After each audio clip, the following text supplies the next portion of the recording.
Puji nama Tuhan, selamat malam, shalom Bapak Ibu, puji Tuhan. Kita semuanya bersuka cita, kita bisa beribadah kembali saat ini, malam hari ini. Mari kita berdoa di hadapan Tuhan, saudara. Bapak, kami mengucap syukur buat kesempatan yang Tuhan berikan buat setiap kami. Kami boleh menikmati hadirat-Mu, kami boleh berjumpa dengan pribadi Tuhan, dan kami percaya ibadah ini adalah ibadah yang diberkati Tuhan. Lewat ibadah ini kami dibawa semakin intim dengan Engkau, semakin melekat dengan Tuhan. Dan terlebih dari itu semuanya Tuhan, kami semakin mengenal isi hati-Mu. Ini kerinduan kami, dengan pujian dan ucapan syukur kami hampiri tata kasih karunia Tuhan. Di dalam nama Tuhan Yesus yang percaya katakan amin. Mari kita bangkit berdiri bersama. Kita mau memuji Tuhan dengan penuh sukacita. Haleluya. Saudara, akan pujianmu yang terbaik bagi Dia, sebab Dia layak untuk diagungkan, layak untuk ditinggikan.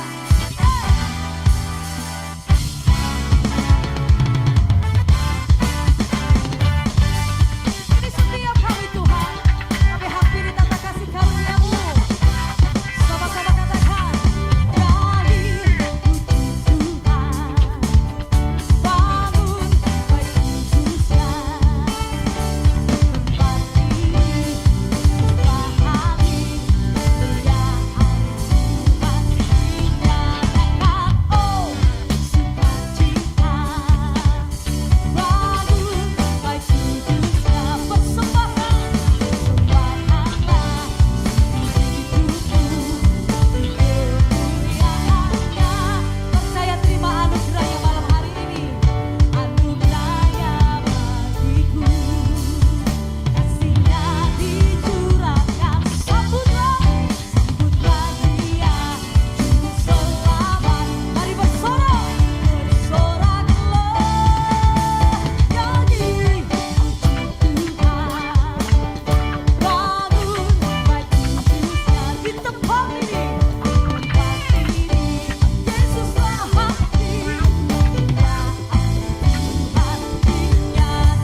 Saya percaya hari ini adalah hari kenaikan Yesus Kristus, dan kita bangga dan kita kagum punya Tuhan yang setia, Tuhan yang tidak pernah meninggalkan. Ini hati kami Tuhan, hati yang mengasihi Engkau. Satu kerinduan kami Tuhan, hanya bersama dengan Engkau selama seumur hidup kami Bapak. Terima kasih, terima kasih. Kemanakah aku dapat pergi, menjauhi Roh-Mu yang suci, Kau sahabat.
kami ada karena kasih karunia-Mu Tuhan. Keberadaan kami hari ini semua karena campur tangan-Mu. Terima kasih. Sungguh besar.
harapanku tak akan hilang karena kasih-Nya sekarang ku ada.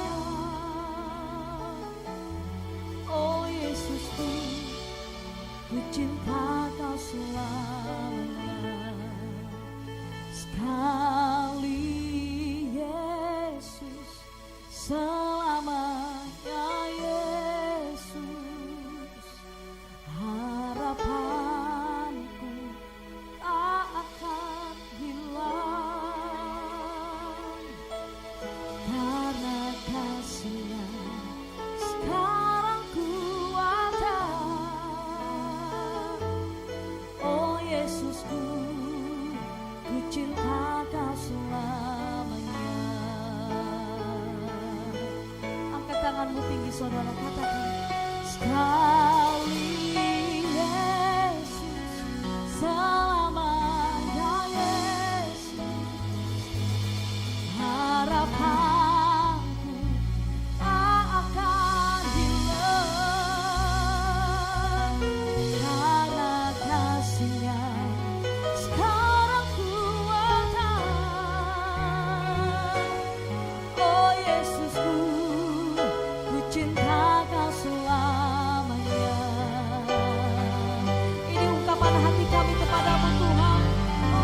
Sekali Yesus, selamanya Yesus, harapanku tak akan hilang karena kasih-Nya sekarang kuatkan. Oh Yesus yang ku cinta, mari kita bangkit berdiri bersama saudara katakan sekali Yesus selamanya Yesus, sumber harapan kami Tuhan. Oh tak akan hilang karena kasih-Nya sekarang kuatkan.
Oh Yesusku, ku cinta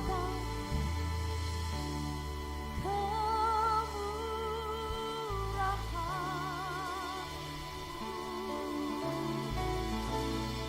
lebih dari itu.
mengucap syukur buat anugerah demi anugerah yang kami alami dan kami rasakan sampai hari ini. Itulah sebabnya Tuhan, kami rindu mempersembahkan korban syukur kami di hadapan-Mu. Kami rindu menabur Tuhan di ladang pekerjaan-Mu dengan segenap hati kami. Sebab segala yang terbaik sudah kami terima daripada Tuhan. Segala yang termulia sudah kami terima daripada-Mu. Saat ini Tuhan, inilah korban persembahan kami. Kami rindu menabur di rumah-Mu dengan hati yang bersuka cita, dengan hati yang mengasihi Tuhan, dengan ketulusan hati kami. Kami bawa di hadapan Tuhan dalam nama Tuhan Yesus. Yang percaya katakan amin. Silakan duduk kembali saudara. Kita akan memberikan korban persembahan kepada Tuhan. Kaulah ku hidup bagimu, hatiku tetap menyembahmu. Dunia tak bisa menjauhkanku dari kasih-Mu.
berikan tepuk tangan yang luar biasa Tuhan Allah kita. Haleluya, haleluya, haleluya. Segala puji hormat syukur hanya untuk kemuliaan Allah Bapa di surga. Segala puji hormat syukur hanya untuk kemuliaan Yesus Kristus Tuhan. Segala puji hormat syukur hanya untuk kemuliaan Roh Kudus, Allah Tritunggal yang kudus, yang kami nikmati di dalam pribadi Yesus Kristus. Dengan kekuatan dari Roh Kudus kami bersyukur jikalau kasih karuniamu menyertai kami, membuat kami bisa berbondong-bondong untuk datang beribadah di tempat ini. Terima kasih Tuhan Yesus buat kebaikanmu.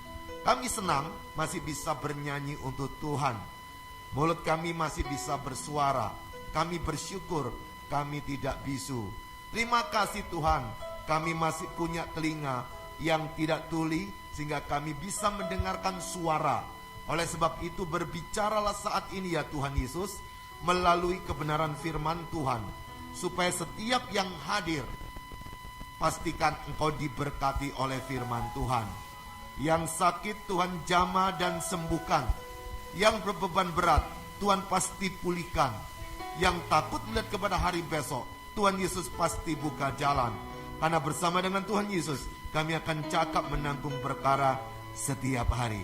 Berbicara kepada kami ya Tuhan Yesus, kami siap untuk menikmatinya. Dalam nama Tuhan Yesus kami sudah mengucap syukur dan berdoa. Haleluya. Mari yang percaya sama-sama katakan amin. Sekali lagi berikan tepuk tangan yang luar biasa untuk Allah kita. Haleluya. Shalom saudara. Shalom. Apa kabar? Ada sukacita? Coba lihat senyumnya dong. Gak kelihatan ya? Karena masih mempergunakan masker. Meskipun sudah ada kelonggaran, tapi sudah terbiasa enak pakai masker, gak pakai jadi gak enak. Hidup itu kebiasaan saudara. Jadi kalau engkau sudah terbiasa pakai masker, nggak usah pakai lipstik yang mahal, juga nggak masalah. Pakai sumbo kalau kepepet suruh buka, atau spidol merah, juga oke-oke punya. Kenapa? Karena kita tidak siap untuk ketemu. Namun demikian, saya yakin sebagai seorang ibu atau wanita sudah terbiasa pakai lipstik. Kebiasaan itu belum bisa berubah meskipun diintimidasi oleh COVID-19. Jadi meskipun pakai masker, mungkin Anda masih mempergunakan pelembab atau apapun namanya untuk bibir kita. Artinya adalah hidup di dalam dunia ini semua dibangun dari kebiasaan. Jadi kalau Anda biasa berdoa, lama-lama berdoa itu nggak bisa engkau nikmati karena sudah kebiasaan. Makanya hati-hati, orang itu keracunan doa. Kok bisa? Karena dia ketika berdoa, bisa jadi dia tidak sedang menikmati Tuhan, tapi memberhalakan Tuhan. Saudara tahu tidak, orang datang ke berhala itu saat kapan? Saat butuh bukan? Memberhalakan Tuhan, hati-hati kalau kita datang ke Tuhan cuma saat butuh. Kalau Tuhan itu sesungguhnya adalah Bapa kita dalam Alkitab, mestinya kita bisa nongkrong, bisa kongko-kongko dengan Tuhan. Tapi ternyata itu tidak segampang yang kita pikirkan. Kenapa? Karena pikiran kita ada media sosial, ada TikToknya di sini, ada Instagramnya di sini, ada Facebooknya di sini, ada WA di sini, ada Telegram di sini. Semuanya media sosial bisa muncul. Jadi gangguannya itu lebih berat daripada zaman dulu. Hari ini orang mau konsentrasi dengan firman, itu pasti akan diganggu oleh media sosial yang ada di tangan Anda. Itu sangat membutuhkan perjuangan untuk menghindarinya. Oleh sebab itu sudah dikasih Tuhan, saya tidak lama menyampaikan firman, nanti Anda malah tidak konsentrasi. 30 menit kelamaan? Enggak ya. Karena kalau lama-lama saya tahu Anda mangkel kan. Ngomongnya itu enak, tapi yang dengar itu yang setengah mati untuk duduk manis. Jadi jangan khawatir saudara, 30 menit ya dengar firman, makanya fokus sejenak.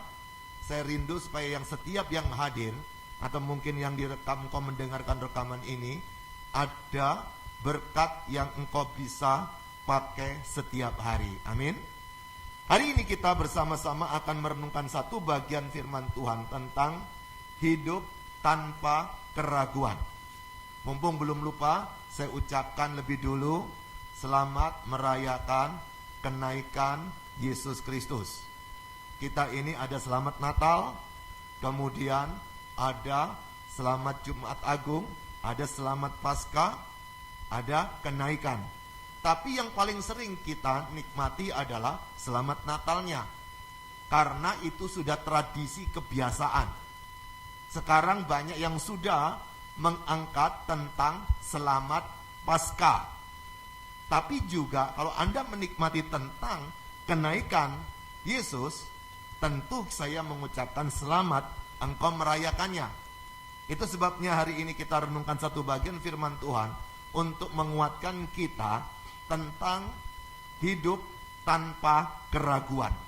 Ada dua jenis hidup. Pertama, hidup dalam kehidupan di dunia ini. Tapi yang kedua adalah hidup yang nilainya kekal. Hidup yang ada di dunia itu tidak lama. Anda sekarang kerja keras, punya tabungan 1 triliun, paling lama sisa berapa lama sih engkau nikmati?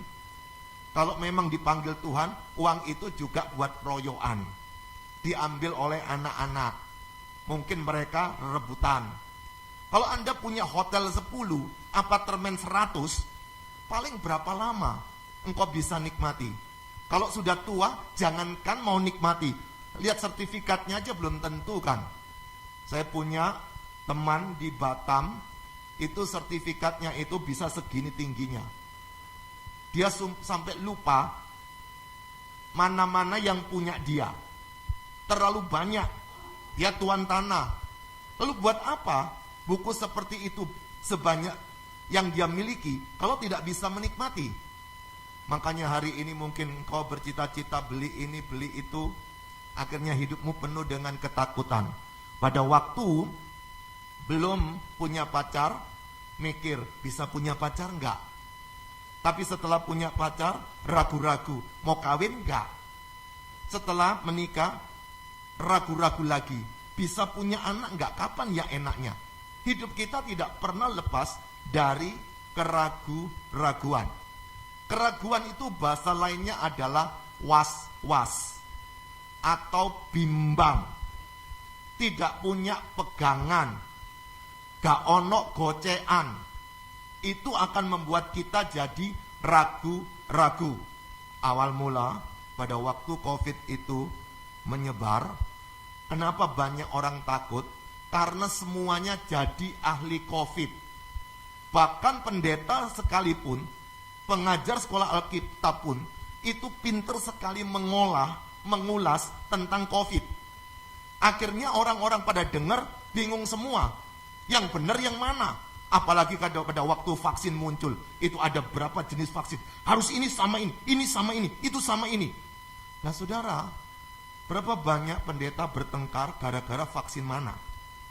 Akhirnya setelah divaksin, hidupnya juga seperti ini. Pertanyaan saya sekarang, setelah COVID ini berlalu, pertanyaannya ya, apakah hidupmu tambah dekat Tuhan atau tidak?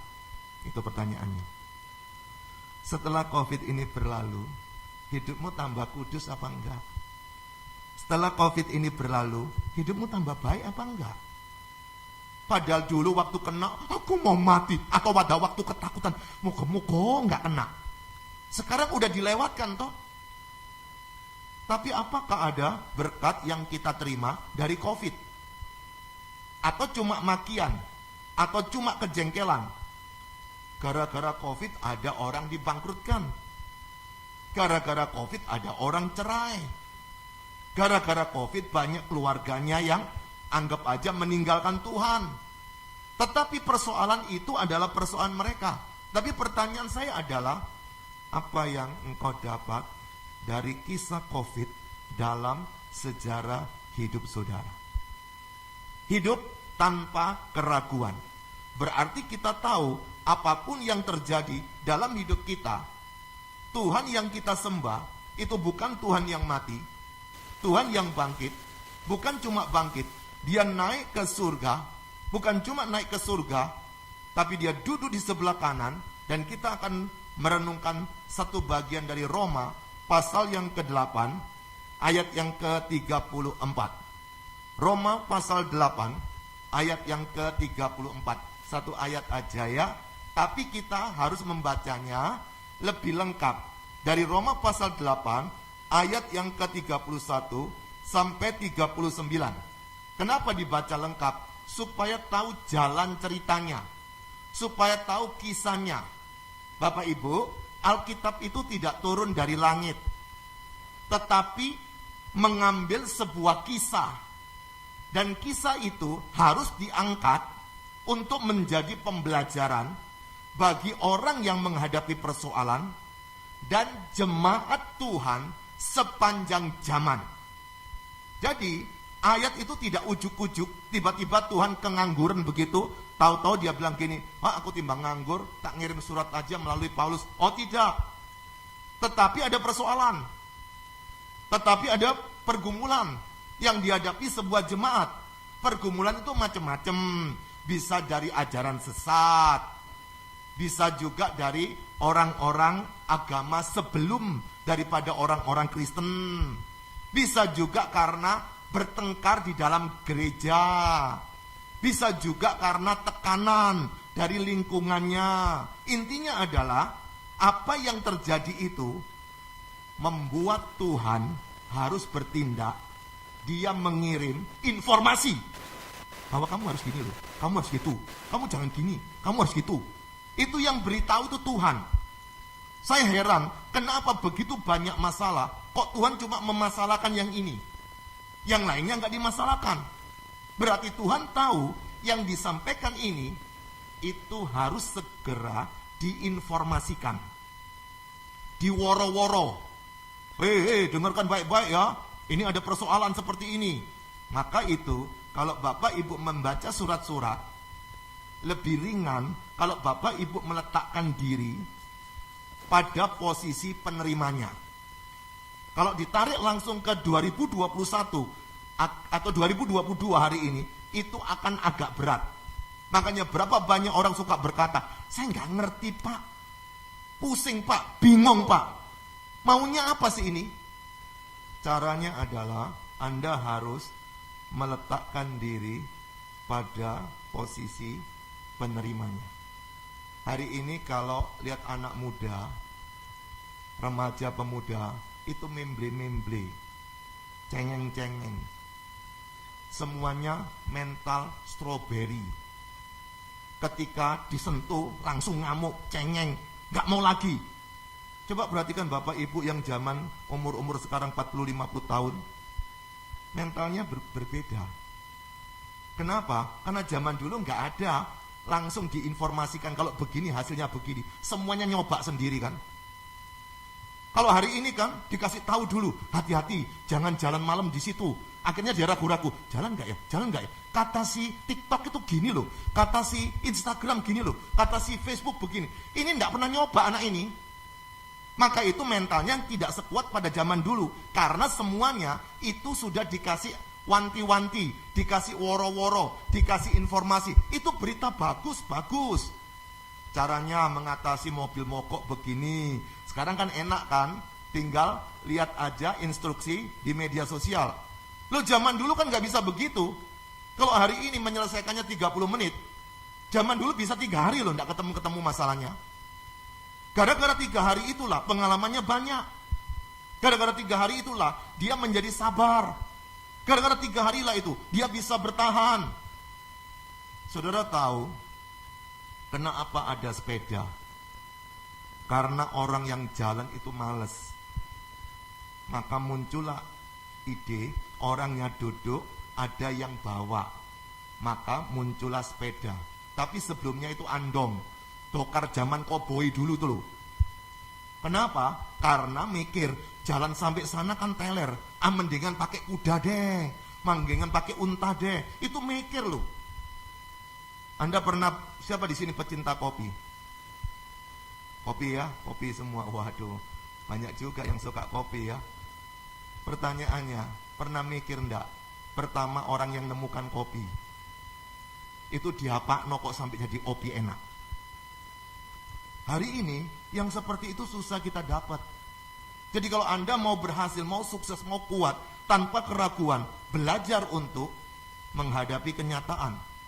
Tapi hari ini kalau saya nantang seseorang untuk maju, suka ngomong gini, ya tunggu waktu Tuhan. Loh kapan waktunya? Keburu mati kamu, belum ada waktunya itu. Jadi kata waktu Tuhan itu menjadi tempat persembunyian yang aman. Bagi siapa? Bagi hamba yang jahat dan malas. Itu kata Matius pasal 25. Dikasih 1 talenta, tapi dia tidak mau berkarya. Kenapa? Tuanku kejam. Jadi engkau boleh berkata waktu Tuhan boleh, tapi tetap tubuhmu gerak. Engkau boleh berkata waktu Tuhan boleh, tapi tetap melakukan. Kalau perlu, lebih baik melakukan, tapi mengalami kesalahan daripada cuma berdoa, tapi tanpa pernah menghadapi kesalahan. Dia tidak akan punya mental seorang pemenang. Hidup tanpa keraguan itu akan membuat seseorang mengerti mengapa dia harus melakukan satu tindakan di mana Tuhan yang kita imani pasti akan membela kita. Nah, kita akan baca bersama-sama saudara dari Roma pasal 8 ayat yang ke-31 sampai 39. Yang sudah ketemu katakan amin. Yang di belakang aman. Oh, kalau udah ketemu saya undang bangkit berdiri aja biar emosi sama saya. Orang emosi itu batal nggak jadi ngantuk ya. Siap membaca ya? Yang ganjil kaum pria yang baca. Yang genap kaum wanita. Nanti yang ke-39 kita baca sama-sama. Bapak Ibu masih ingat toh Anda laki atau perempuan? Kalau enggak Anda calon LGBT loh.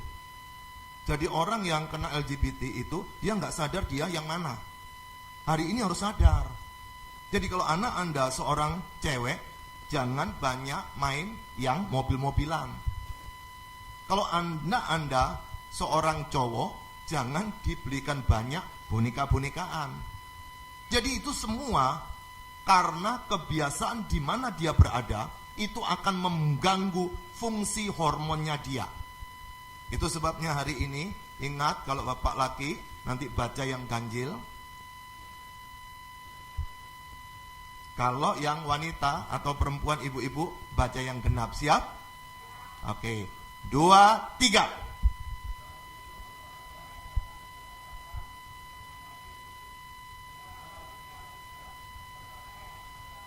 Tiga, 2.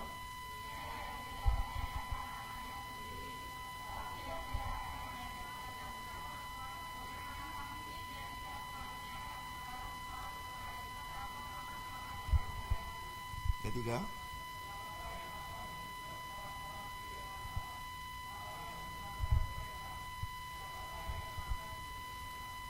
Keempat.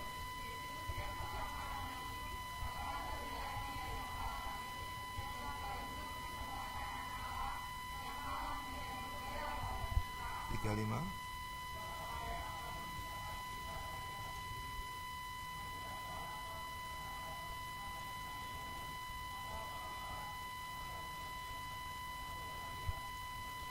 Tiga, 6.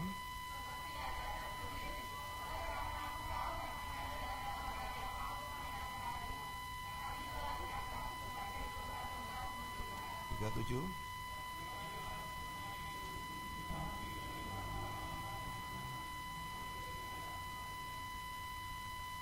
Tiga, 8.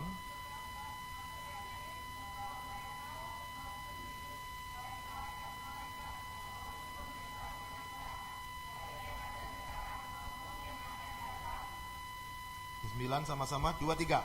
Atau kuasa-kuasa baik yang di atas maupun yang di bawah ataupun suatu makhluk lain tidak akan dapat memisahkan kita dari kasih Allah yang akan dalam Kristus Yesus Tuhan kita. Amin. Silakan duduk. Saya buka masker ya. Kacamata saya ngembun, tidak ada wipernya. Jadi ketika mau baca hilang KB tadi. Nah, saudara yang dikasih Tuhan, ini kisah menarik tentang persoalan yang dihadapi oleh jemaat Roma, yang didengar oleh Rasul Paulus sebelum dia datang ke kota Roma, dia menuliskannya dari satu kota di daerah Yunani namanya Korintus. Ternyata di dalam jemaat itu ada pergumulan yang berat. Salah satu pergumulan itu diceritakan di bagian ini. Ada orang-orang, apa saudara, dikatakan di ayat yang ke-35 tadi, siapakah yang dapat memisahkan kita dari kasih Kristus? Penindasan atau kesesakan atau penganiayaan atau kelaparan atau ketelanjangan atau bahaya atau pedang. 36, seperti ada tertulis, oleh karena engkau kami ada dalam bahaya maut sepanjang hari, kami telah dianggap sebagai domba-domba sembelihan. Artinya pada waktu itu jemaat sedang menghadapi pergumulan yang berat. Bukan cuma secara emosi, tapi secara fisik. Mereka dianiaya, bahkan dianggap seperti domba sembelihan. Itu persoalan yang sedang mengancam jiwa dia. Saya mau tanya, masalah seperti ini apakah terjadi di Indonesia? Hari ini belum. Makanya nanti pada waktu pemilihan presiden, pilihlah yang nasionalis. Artinya adalah supaya kita tetap bisa beribadah. Coba bayangkan anak-anak Tuhan di negara-negara yang begitu fanatik, begitu keras dengan ateis. Mereka tidak bisa beribadah seperti kita. Nah, pada waktu ini ditulis saudara, mereka juga menghadapi tekanan. Entah itu dari pemerintah, entah itu daripada sesama saudara-saudara dari leluhur mereka, orang-orang Yahudi, maupun ada persoalan ajaran-ajaran yang gak jelas, dan juga mereka terikat oleh benturan di antara jemaat. Masalah pasti ada, konflik pasti ada. Tidak ada sesuatu yang enak jalan seperti itu. Artinya adalah orang-orang ini sedang menghadapi sebuah pergumulan yang berat yang tidak mungkin Anda bisa rasakan pada zaman ini, khususnya di Pondok Chandra. Pada waktu itu mereka tekanannya yang begitu berat, tetapi ada penghiburan.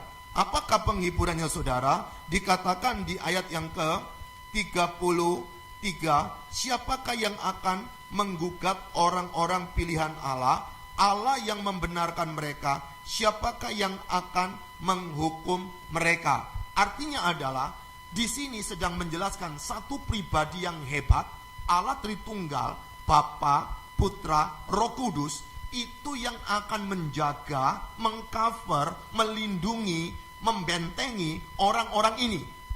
Maka pada waktu mereka menghadapi tekanan, mereka pasti bingung. Kenapa sih? Katanya Tuhan itu memelihara. Kok aku doa, nggak ada jalan keluar. Ketika aku konflik, lebih cepat keputusan dari seorang pengacara atau pengadilan. Kenapa sih aku minta ke Tuhan, tapi tidak ada jawaban sampai hari ini? Saudara, pada waktu menghadapi masalah, siapa yang gak ragu-ragu? Siapa yang gak bimbang? Siapa yang gak was-was? Saya yakin hari ini kita semua was-was, meskipun keadaan sudah mulai pulih. Tetapi persoalannya, bagaimana setelah ini? Apakah engkau masih bisa menikmati kehidupan? Bagaimana sekolah anakku? Bagaimana persoalan pergumulan keluargaku? Belum lagi ketika anak Anda berpacaran dengan seorang yang bukan anak Tuhan. Anda tambah gelisah lagi. Anaknya kok baik sekali ya? Dia tiap pacaran sama anak Tuhan. Membuat anak saya jadi frustasi. Tapi kenapa kalau sama orang yang bukan percaya Tuhan, kok dia bisa bahagia? Apakah orang tua tidak ragu-ragu? Apa benar keyakinan kami ini? Saudara yang dikasihi Tuhan, pergumulan yang dihadapi manusia, kalau kita tidak punya dasar yang kuat, dasar yang kokoh, dasar yang teguh, kita gampang ragu-ragu. Apalagi kalau Anda suka buka media sosial, itu banyak informasi A, B, C, mempengaruhi kita. Kalau Anda tidak suka baca Alkitab, maka yang menguasai hidup Anda adalah media sosial. Saudara, cara-cara yang ada di media sosial itu tidak salah. Itu bagus. Tapi ingat, engkau mungkin tidak berjumpa dengan penciptamu. Bagaimana engkau bisa berjumpa dengan penciptamu? Melalui apa yang dikatakan oleh pencipta. Inilah kesukaanku. inilah seleraku, inilah mauku. Dari mana kita tahu? Dari Alkitab. Itu sebabnya berjuanglah tiap hari untuk baca Alkitab. Engkau baca renungan-renungan boleh, engkau baca dengar khotbah-khotbah boleh. Tapi saya mau beritahu saudara, hari ini saya berkhotbah, tidak semuanya ini firman Tuhan loh. Yang saya katakan ini tidak semuanya adalah firman Tuhan. Yang firman Tuhan yang mana? Yang saya kutip tadi itu loh. Yang kita baca itu firman Tuhan. Yang lainnya ini apa? Ulasan. Yang lainnya itu apa? Komentar saya. Yang lainnya itu apa? Penjelasan saya. Penjelasan saya bisa salah bukan? Wah, namanya juga saya orang berdosa. Apa yang saya katakan bisa keliru? Bisa. Tapi firman tidak bisa keliru. Jadi kalau hari ini kau baca begitu banyak atau mendengar banyak khotbah, membaca buku tafsiran, kenapa ini sama ini beda, itu sama itu beda. Sebelum engkau mendapatkan jawaban, hafal aja ayat tertentu, itu yang akan menghibur kita. Ketika engkau memegang sebuah ayat, engkau sedang menikmati komunikasi dengan sang pemilik firman. Dan pemilik firman tersebut yang dia mencurahkan rohnya saat Pentakosta yang akan kita rayakan 10 hari lagi, pencurahan Pentakosta. Dan tugas daripada Roh Kudus adalah mengingatkan kita akan firman. Kalau kita nggak punya firman, Roh Kudus bekerja mengingatkan akan apa? Anda baca Yohanes 14, diingatkan akan firman. Firman inilah yang menolong kita hidup tidak ragu-ragu. Ada 3 hal saudara dari ayat yang ke-34 untuk memahami tentang bagaimana atau mengapa kita tidak perlu ragu-ragu dalam hidup ini. Bagaimana kita bisa menghadapi situasi, membuat kita tidak gampang bimbang. Perhatikan ayat yang ke-34. Ayat yang ke-34 berkata sebagai berikut. Kristus Yesus yang telah mati, bahkan lebih lagi yang telah bangkit, yang juga duduk di sebelah kanan Allah, yang malah menjadi pembela bagi kita. Ini adalah sebuah pertanyaan, tetapi bukan membutuhkan jawaban, untuk peneguhan, untuk menjelaskan persoalan yang dijelaskan di ayat yang ke-31 sampai 33, bahwasannya Allah yang begitu hebat, Allah yang maha kuasa, dia kemudian turun ke dalam dunia menjadi manusia, dan dia merela untuk mati di atas kayu salib. Masa sih dia nggak bisa nolong Anda dan saya menghadapi persoalan? Masa sih dia itu tidak bisa buka jalan ketika kita menghadapi tekanan? Ada 3 hal saudara dari bagian ini untuk menemukan mengapa hidup itu tidak perlu ragu-ragu. Yang pertama, karena Yesus telah mati untukku. Perhatikan ayat yang ke-34. Kristus Yesus yang telah mati. Artinya adalah pergumulan boleh ada, terpisahan kita dari Allah itu zaman kita masih berdosa itu ada. Makanya zaman dulu ada kurban, harus mengikuti hukum Taurat, itu menyembelih hewan. Kalau ada darah tertumpah, maka ada pengampunan. Itu dilakukan. Dan pada waktu ini ditulis, ada orang Yahudi masih juga mengikuti tradisi Taurat. Dan pada waktu orang Kristen yang sudah menikmati pengorbanan Yesus yang mati di atas kayu salib, itu dibikin bimbang, dibikin ragu-ragu. Kamu sudah berbuat dosa, kenapa kamu tidak lakukan seperti itu lagi, seperti tradisi nenek moyang? Coba Anda kan hari ini, meskipun kau sudah Kristen, kadang-kadang tradisi keluargamu itu mencengkeram kita, bukan? Engkau harus ke kuburan mungkin, harus hormat kepada arwah mungkin kau harus bikin selamatan ini dan itu. Artinya apa? Artinya ada cengkeraman masa lalu. Pada waktu kita tidak melakukan syariat atau aturan tersebut, maka orang ini hati-hati menghadapi bahaya dalam hidupnya. Itu yang dikatakan kemudian Paulus berkata, Yesus itu sudah mati untukmu dan untukku. Kalau Yesus itu sudah mati untuk kita, itu adalah kurban yang paling hebat. Sesungguhnya persoalanmu, jangan ragu-ragu apakah hidup kita itu menyenangkan Tuhan atau tidak. Apakah hidup kita menjadi berkat bagi orang lain itu bagaimana caranya? Kuncinya adalah engkau harus bisa menerima kehadiran Yesus dalam hidupmu. Yesus yang sudah mati itu memikul dosa kita. Yesus yang sudah mati itu mengambil alih kutuk kita. Kemudian dia ambil, lalu apa yang kita hadapi hari ini? Sesungguhnya di hadapan Allah kita sudah beres.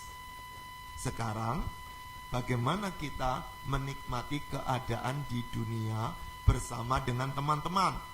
Kalau hari ini kau sudah punya Yesus, jangan lagi takut mati.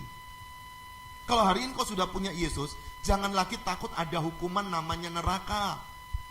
Karena sudah dijelaskan di atas tadi, siapa yang bisa memisahkan kita dari kasih Kristus? Kan gak ada. Ada jaminan. Saudara, ada dua jenis perjanjian yang perlu tahu perbedaannya. Yang pertama, kalau kita pernah ketemu seseorang suka berkata begini, promise ya, janji ya, berarti dua belah pihak kan, sini janji, sana janji kan. Tapi ada satu perjanjian di dalam Alkitab, itu namanya covenant, perjanjian sepihak. Tuhan yang berjanji tidak akan mendustai. Tuhan yang berjanji tidak akan mengingkari.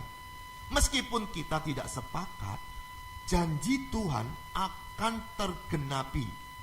Itu namanya perjanjian sepihak. Tapi kalau kita kawin, waktu menikah kan ada janji kan? Aku berjanji, pasangan juga berjanji kan? Dua-dua kan? Gak mungkin ada orang nikah begini, sudah diwakili sama yang laki aja ya. Hari ini saya berjanji, saya mewakili istri juga ya, saya berjanji. Kan gak begitu toh? Janjinya harus dua-dua kan? Tapi perjanjian, bagaimana Allah memelihara kita, menyelamatkan melalui Yesus Kristus, itu perjanjian sepihak. Jadi dia berjanji, kalau engkau mau menerima kematian Yesus di atas kayu salib, engkau ada jaminan keselamatan. Tidak ada satupun yang bisa memisahkan. Bahkan saudara perhatikan di ayat yang ke-39, dikatakan, 38, mulai 38 deh. Sebab aku yakin bahwa baik maut, itu kematian, maupun hidup, baik malaikat-malaikat, maupun pemerintah-pemerintah, maupun pemerintah, baik yang ada sekarang, maupun yang akan datang, 39, atau kuasa-kuasa, baik yang di atas, maupun yang di bawah, ataupun sesuatu makhluk lain, tidak akan dapat memisahkan kita dari kasih Allah yang ada dalam Kristus Yesus Tuhan kita. Amin. Jadi nggak bisa dipisahkan hari ini dan akan datang. Tetapi ingat, selama hidup masih ada persoalan. Banyak orang suka berkhotbah, kalau engkau punya Yesus, engkau hidupmu penuh dengan kemenangan. Iya, tapi tetap harus menghadapi kalau salah jalan kena tilang kok. Tetap menghadapi sakit penyakit. Siapa di rumah yang gak ada persediaan obat-obatan? Ada? Di rumah Anda ada obat-obatan enggak? Ada? Ada enggak obat-obatan di rumah? Minyak angin, lalu obat flu, ada? Loh, Anda enggak beriman ya. Kalau ada orang yang berkata seperti itu, tanya aja yang ngomong, di rumahmu apa enggak ada obat? Pasti ada. Karena apa? Cara kerja Tuhan itu macam-macam. Ada bisa pakai mujizat, ada bisa pakai alamiah. Maka dari itu, kalau engkau punya obat-obatan, enggak salah. Bukan berarti ragu-ragu tentang pemeliharaan Tuhan. Kamu kok ragu-ragu ya? Kok sedia obat banyak ya? Dan sama juga, kamu kok ragu-ragu? Pada waktu minyak mahal kok beli banyak? Enggak usah beli kan? Kalau memang Tuhan pelihara, nanti air bisa jadi minyak kan? Oh, air bisa jadi anggur kok. Kenapa jadi minyak? Enggak bisa. Nah, kalau omongan seperti ini, Anda tanggapi, Anda tambah bingung. Itu sebabnya ada cara kerja Tuhan yang langsung, ada juga cara kerja Tuhan yang menyangkut dengan keputusan kita. Yang tadi saya katakan, dia berjanji itu sifatnya perjanjian sepihak. Tapi ada bagian yang lain, bahwa kita harus menghadapi persoalan. Maka yang kedua, mengapa kita hidup harus tanpa keraguan? Karena Yesus sudah bangkit untuk saya, untuk kita. Perhatikan ayat yang ke-34, dikatakan sebagai berikut. Kristus Yesus yang telah mati, bahkan lebih lagi yang telah bangkit. Hal yang kedua, Yesus bukan cuma mati, tapi dia bangkit. Berarti Tuhan kita mati atau hidup? Hidup. Kalau Tuhan kita hidup, bisa bela kita enggak? Bisa tolong kita enggak? Makanya di ajaran Kristen tidak ada ajaran pembela Tuhan Yesus. Karena Tuhan tidak perlu dibela. Yang bela malah Tuhan bela kita. Bukan kita bela Tuhan. Tetapi meskipun Tuhan membela kita, kita tidak perlu membela Tuhan. Namun kalau ada orang yang bertanya tentang Kristen, tentang Yesus, monggo dijawab. Kalau engkau menjawab melayani orang tersebut, Alkitab berkata engkau punya mahkota. Ada pahalanya, ada berkatnya. Pada waktu engkau ditanya orang, itulah kesempatan kita bersaksi. Kalau memang engkau punya Tuhan yang hidup, berapa orang yang sudah engkau bawa ke Yesus? Bukan bawa ke PDRO ya, bukan bawa ke gereja ya, bawa ke Yesus. Kalau engkau tahu Tuhan kita hidup, kenapa engkau tidak bersemangat menceritakan Tuhan yang hidup? Kalau Tuhan kita itu hidup, itu tandanya dia tahu persoalan hidupmu hari ini dan masa depan. Allah itu maha tahu enggak? Maha tahu enggak? Yakin? Yakin? Oke. Allah sudah tahu enggak jadwal mati kita? Allah tahu enggak jadwal mati kita? Allah maha tahu apa enggak? Atau pura-pura tahu atau setengah tahu? Maha tahu. Kalau Anda tidak yakin Allah maha tahu, berarti dia kurang pinter, dia tidak tahu kapan kita dipanggil. Nanti kagetan, sorry ya tak panggil kamu ya. Itu kagetan namanya. Tapi Allah kita tidak seperti itu, dia tahu. Jadwalnya dipanggil tahu enggak? Tahu kan? Karena dia maha tahu. Iya. Betul enggak? Atau saya salah ya? Allah maha tahu enggak? Kalau Allah maha tahu, tahu enggak calon suamimu nanti? Tahu enggak calon istrimu nanti? Tapi yang berjuang cari siapa? Tuhan atau kita? Kita yang cari. Nah sekarang Allah sudah tahu kapan kita dipanggil. Bisa keliru enggak jadwal Tuhan? Bisa batal enggak? Allah kalau sudah tahu, tiba-tiba, sorry kaget ya, kamu belum jadwalnya ya. Anda mau punya Tuhan seperti itu? Kalau Tuhan yang saya percaya, dia punya kuasa berdaulat untuk hidup saya. Kalau memang Tuhan kita, Tuhan yang tidak jelas, Anda bisa ragu-ragu dengan hidupmu. Kalau saya tidak ragu-ragu, karena Tuhannya jelas, clear. Tuhannya tidak abu-abu. Tapi Tuhannya sangat jelas menyatakan apa yang menjadi rencana dia. Makanya orang yang punya Yesus yang imannya bagus, itu Paulus pernah berkata begini, hidup adalah Kristus dan mati adalah. Mana ada orang mati kok untung? Kecuali utangnya banyak, dia mati juga rasa untung. Tapi ingat, hidup adalah Kristus, mati adalah keuntungan. Itu sedang menjelaskan, orang ini jelas percaya kepada Tuhan yang mana. Dia jelas, Tuhan ini bisa membela hidupnya.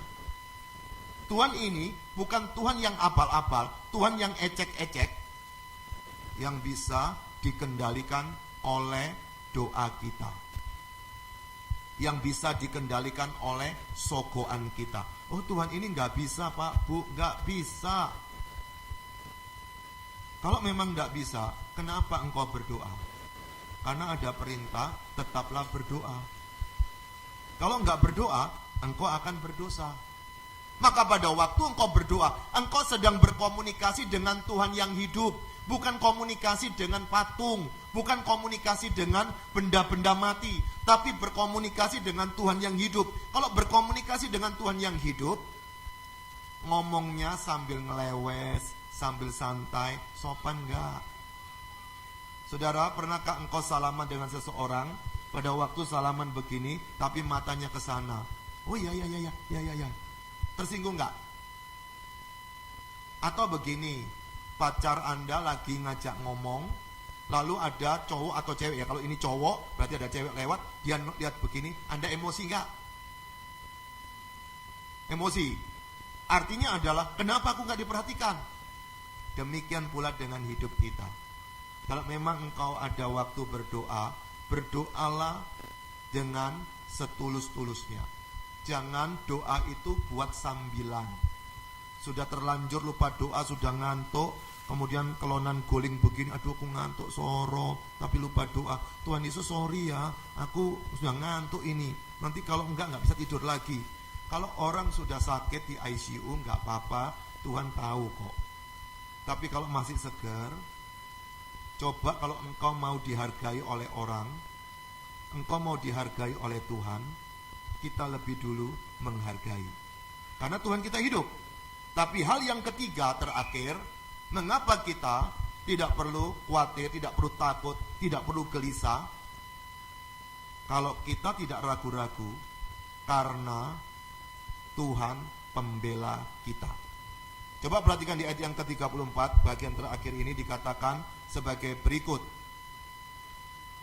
Yang juga duduk di sebelah kanan Allah, yang malah menjadi pembela bagi kita.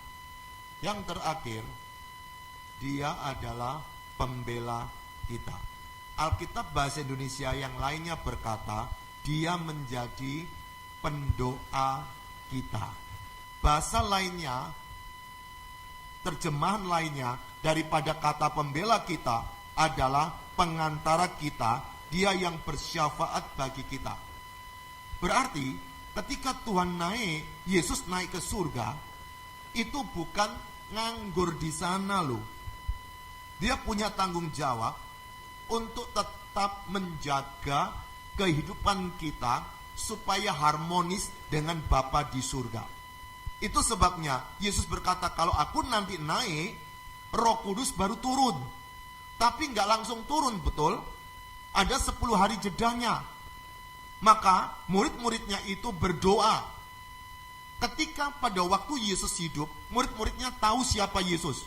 Tapi pada waktu Yesus disalib, semuanya pada lari terbirit-birit, sembunyi di sekitar situ. Cuma Yohanes yang berani dekat dengan Yesus yang disalib. Makanya Yesus berkata kepada Yohanes, Nes, aku titip ibuku. Maka ada kuburannya yang berada di daerah Efesus hari ini. Kalau dia pembela kita, dia bisa mengerti apapun persoalan Anda. Dia pembela kita, meskipun kau lupa berdoa, dia pasti bisa buka jalan. Dia pembela kita, dia tahu sekali apapun pergumulan yang kau hadapi. Cuma persoalan, apakah engkau tetap berharap? Kita seringkali suka berkata, tidak ada yang mustahil bagi Tuhan. Dia bisa menyembuhkan. Betul. Tapi kenapa orang tidak berani berkata, tidak ada yang mustahil bagi Tuhan? Dia bisa menggagalkan perceraian saya, meskipun suratnya sudah di pengadilan. Kalau memang tidak ada yang mustahil, jangan cuma dipakai untuk kepentingan diri sendiri, tetapi untuk kemuliaan Tuhan. Tuhan pembela, itu artinya dia tahu kita perlu dibela. Dan saudara tahu apa yang terjadi setelah itu? Waktunya habis. Mari bangkit berdiri yuk.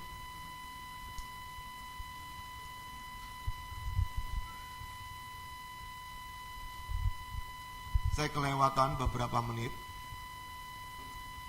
Ini kalau ibadah di gereja paling enak 2 sesi, itu bisa lebih dalam. Tapi saya memaksa untuk menyelesaikan 1 sesi. Ada 3 hal yang perlu Anda ingat. Kenapa hidup tanpa ragu? Pertama, Yesus sudah mati untuk kita. Ingat baik-baik. Yang kedua, Yesus sudah bangkit untuk kita. Dan yang ketiga terakhir, Yesus pembela kita. Saya tidak tahu apa pergumulan yang kau hadapi. Mungkin masalah keluarga, mungkin masalah ekonomi, mungkin masalah kesehatan, mungkin masalah pekerjaan, mungkin masalah pasangan hidup. Datanglah kepada Tuhan Yesus. Dia sanggup untuk memberikan jalan keluar. Dia rela mati untuk kita loh. Mana ada orang yang rela mati untuk orangnya yang tidak suka dengan dia. Orang tua bisa rela mati untuk anak itu anaknya sendiri, tapi anak tetangga apakah mau? Yesus mau mati untuk semua orang. Kalau hari ini engkau ada persoalan, datang ke Dia. Dia bukan cuma mati untuk kita, Dia hidup, tapi Dia bela kita. Sekarang berdoa semua ke Tuhan. Apapun pergumulan Anda, datang ke Tuhan. Dia sanggup buka jalan. Dia sanggup menolong kita. Saya berikan waktu 15 detik. Masing-masing berdoa kepada Tuhan. Izinkan Roh Kudus menjamah hidupmu. Kiranya ibadah kenaikan Yesus ini menolong Anda jadi orang yang tidak ragu-ragu lagi, tidak khawatir lagi, tidak takut lagi untuk menghadapi apapun pergumulan dalam hidup kita setiap hari. Silakan berdoa. Izinkan Roh Kudus buka jalan. Berdoalah. Saya tahu Dia sedang melawat hidupmu hari ini. Jawaban Tuhan sudah tersedia. Kalau hatimu khawatir tidak tenang, berdoalah. Tuhan, kenapa aku kok khawatiran sekarang ya? Kok gampang tidak tenang ya? Datanglah ke Tuhan Yesus yang hidup. Kalau engkau sekarang sedang ada urusan hukum, ada urusan konflik dengan seseorang, datanglah ke Yesus. Dia bisa bela kita. Dia bisa buka jalan. Tidak ada yang mustahil bagi Tuhan. Hari ini pulanglah ke rumah dengan semangat baru, semangat kenaikan Yesus. Dia bisa memulihkan hidup kita. Dia naik ke surga bukan untuk jalan-jalan pulang, tapi Dia sedang berkarya untuk kita. Berdoalah, izinkan Roh Kudus bekerja dalam hidup kita.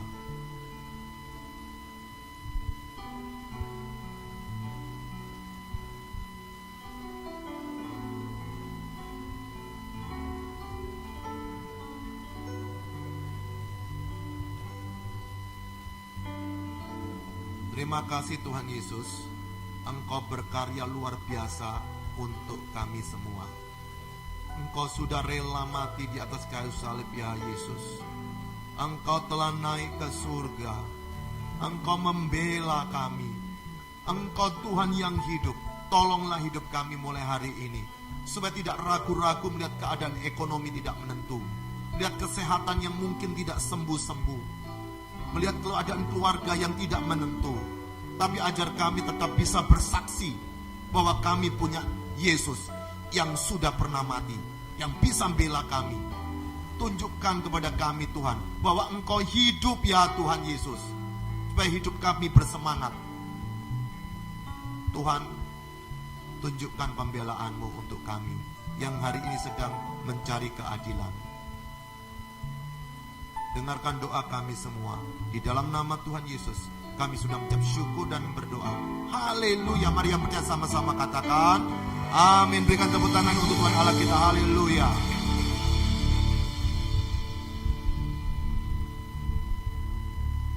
Nama Tuhan, berapa banyak kau diberkati dengan kebenaran firman Tuhan. Lambaikan tanganmu di sini, saudara. Berikan tepuk tangan sorak-sorai buat Tuhan kita.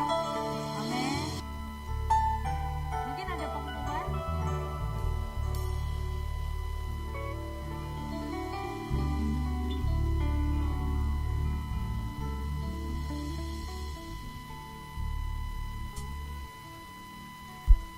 Ya, shalom. Puji Tuhan ya. Kita mendapatkan firman Tuhan yang luar biasa ya malam hari ini, di mana kita tidak boleh ragu ya. Bapak gimana kalau ragu? Oh di mana-mana buat sekarang ini banyak keraguan ya. Tapi kita tidak boleh ragu ya. Kenapa? Yesus datang membawa kita kepastian. Amin. Dalam dunia banyak ketidakpastian, tapi Yesus selalu dalam membawa kepastian ya. Bahkan dia berkata jangan takut ya, aku menyertai engkau. Dia memberikan kepastian. Serahkan hidupmu kepadaku, percaya kepadaku, aku pasti bertindak. Serahkan khawatirmu ya. Ya, dia menjamin kepastian bagi kita. Kenapa dia menjamin kepastian? Karena dia bertindak. Ya, dia bertindak untuk mati. Dia sudah bertindak untuk mati. Dia sudah bertindak untuk bangkit. Dia sudah bertindak naik ke surga. Dia sudah bertindak. Nah, ya, Yesus bukan cuma Allah yang cuma ngomong tok. Ya, aku mengasihi engkau, aku akan memberkati engkau. Tidak, dia bukan cuma ngomong tok. Dia bertindak. Karena dia sudah buktikan itu. Dia mati, dia bangkit, dia naik. Dia sudah bertindak, dia sudah lakukan. Itu sebenarnya apapun masalahmu, kamu tidak perlu takut. Karena dia bukan Allah yang cuma ngomong tok. Aku memberkati engkau, aku mengangkat, tapi tidak pernah ngapa-ngapain, tidak mungkin. Ya, bahkan dia berkata Matius 11:28, mari datang kepadaku semua yang letih, lesu, aku berikan kelegaan. Ya, puji Tuhan ya, firman Tuhan luar biasa malam hari ini. Pak Juanda, ya, terima kasih ya, kita semua diberkati. Pengumuman ya, kita nanti pada tanggal 19-20 Juli ya, seperti tahun-tahun yang lalu, tapi 2 tahun lalu kita tidak pernah adakan. Ini ya yang sponsor kita ya, untuk tiap tahun kita adakan retreat ya. Jadi retreat untuk rencana sudah didaftarkan ya, sudah dipesan ya, tempatnya di Bukit Immanuel ya, tanggal 19 dan 20 Juli. Oh ya, maaf, 9-10 Juli ya, 9-10 Juli ya. Nanti yang dari Jember datang, dari Probolinggo datang, Karaksan ya, dari Perak datang semua yang sudah banyak mendaftar, dan juga dari Pondok Cabai dan juga dari Manado datang ya, jadi mereka juga akan datang. Jadi sudah pesan juga tempat ya. Jadi kita nanti mendaftar dari sekarang ya, karena dari minta untuk di berapa peserta semuanya. Mulai sekarang yang belum mendaftar cepat daftar ya. Ya, jadi mungkin sampai minggu depan ya ditutup gitu ya. Oke ya, Bapak Ibu ya, kita akan tutup untuk ibadah malam hari ini.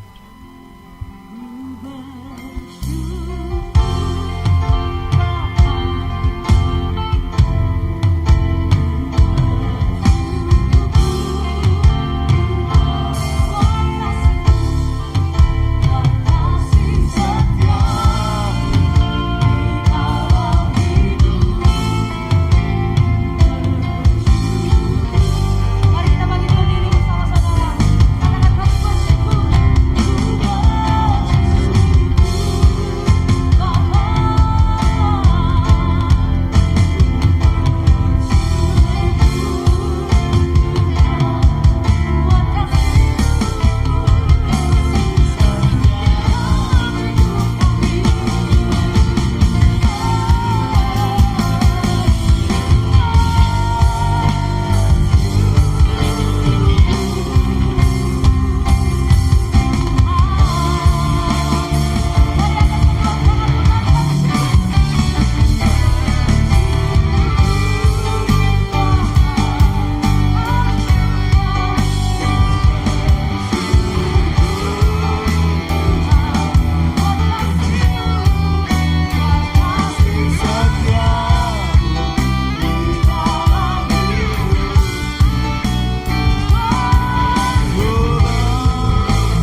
bersyukur Tuhan.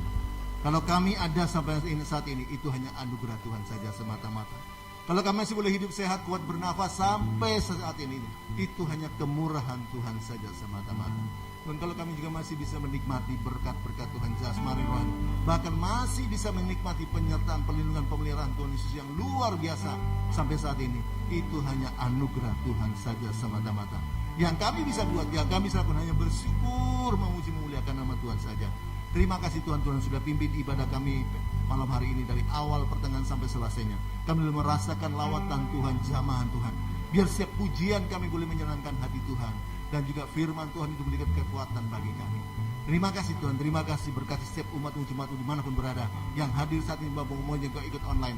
Tuhan berkati jamaah mereka yang sakit, Tuhan jamah sembuhkan mereka dalam nama Yesus. Oleh bilu Tuhan sembuh sehat. Dan juga mereka yang mengalami masalah pergumulan apapun, Tuhan yang berikan jalan keluar.